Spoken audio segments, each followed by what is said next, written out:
Hi guys, welcome to How to Maximize. In this video, I will show you how to create the Coming Soon page in Shopify Store. First of all, you need to open Shopify. Once you get into Shopify, click on Online Store from the dashboard.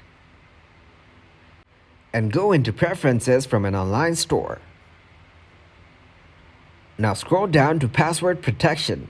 Type your password and message for your visitors.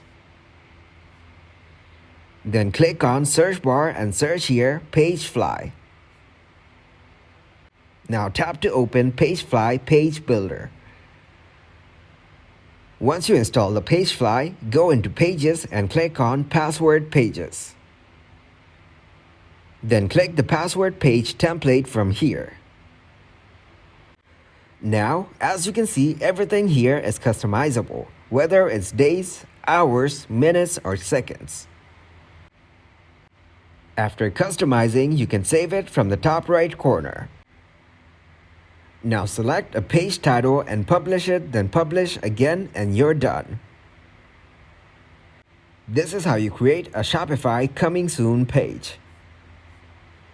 Thanks for watching, and please leave a like, subscribe, and share.